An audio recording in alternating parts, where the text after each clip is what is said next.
like the job that Jordan has done. But you're going up against a team that is incredible both ends of the floor, top 4 in San Antonio offensively and defensively. That's a lot of riddles to try to solve in one series.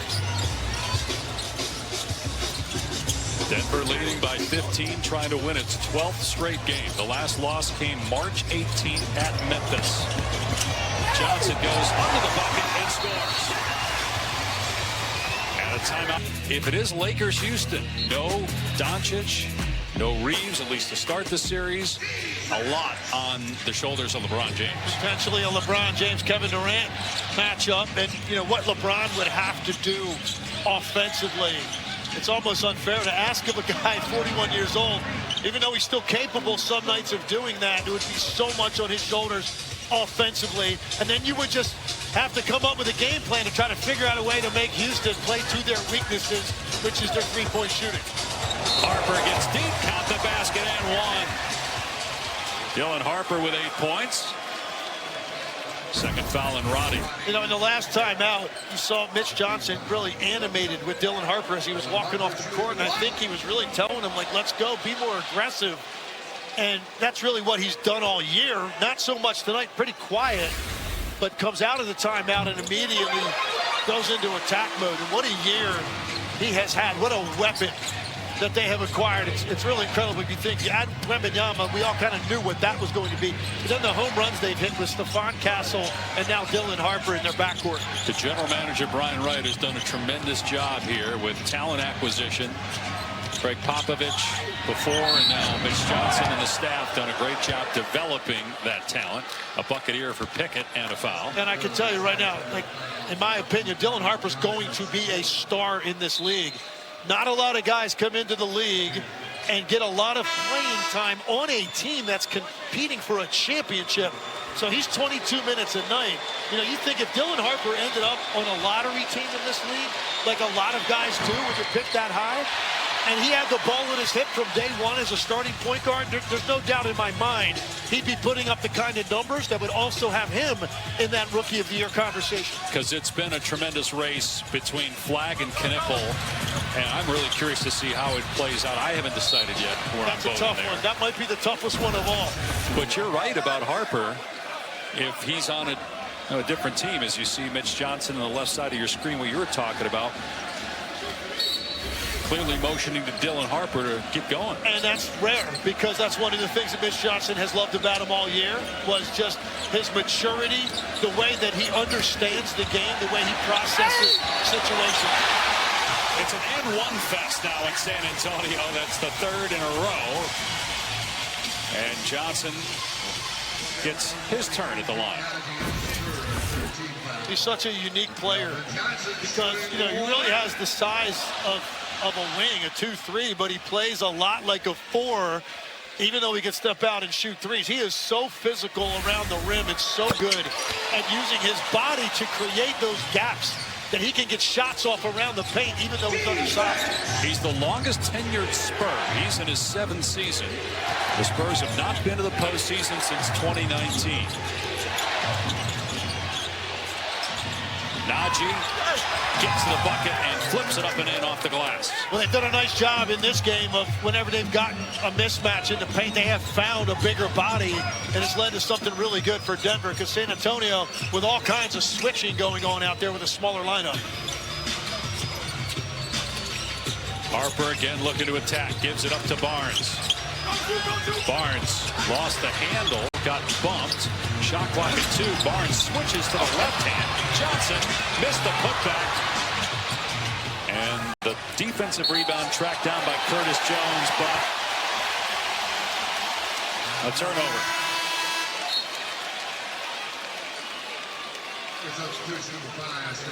First foul on Jones, who's had a really good game. He's got 13 points. He had 16 all year coming in. And just the 6th turnover, and only 14 in the game. And the reason I'm bringing that up, you know what contenders have in common? They don't turn the ball over. Top 4 in the league in fewest turnovers: Oklahoma City, San Antonio, Denver, and Boston. That's not a coincidence.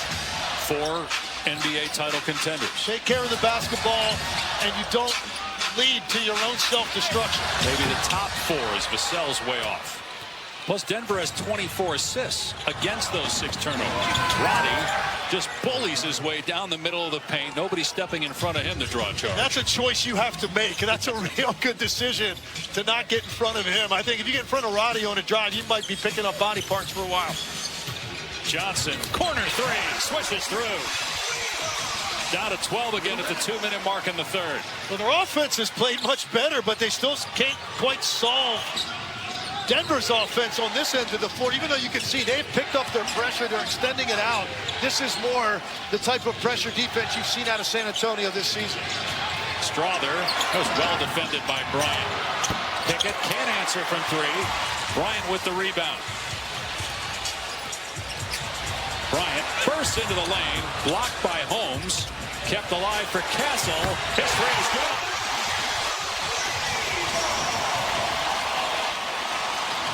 The Spurs have it down to 9. First three-pointer for Castle tonight.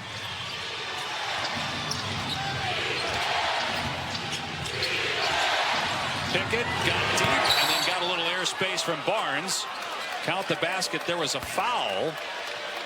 And it'll be Holmes at the line. He was the one that was fouled. So Denver with a 3-point opportunity as Bryant picks up his 3rd foul.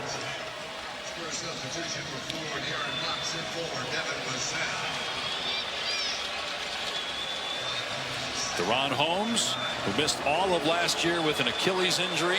He's a great player at Dayton. Can't get the foul shot.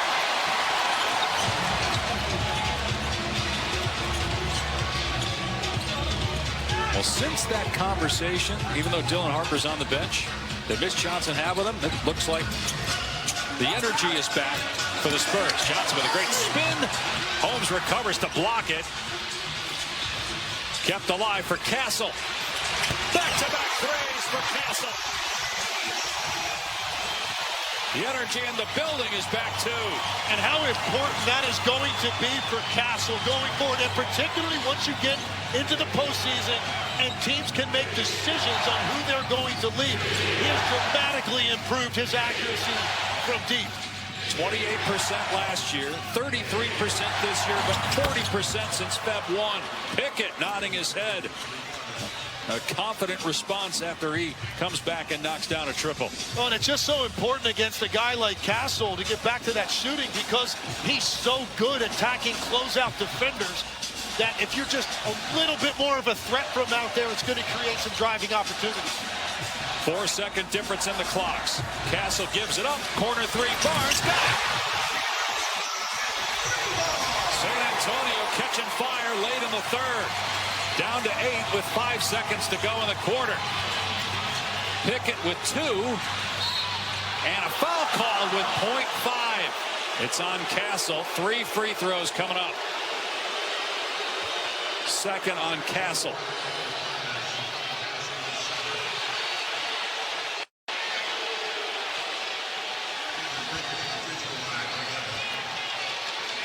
Tough break there for San Antonio. A little over-aggressive with that contest and stifle some of the momentum they had here to close this quarter, although Pickett misses the first free throw.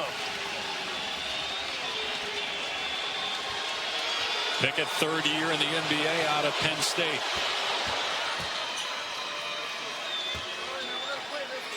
Nikola Jokic played 18 minutes in the first half. That's all he needed to play to qualify for the postseason awards in game number 65.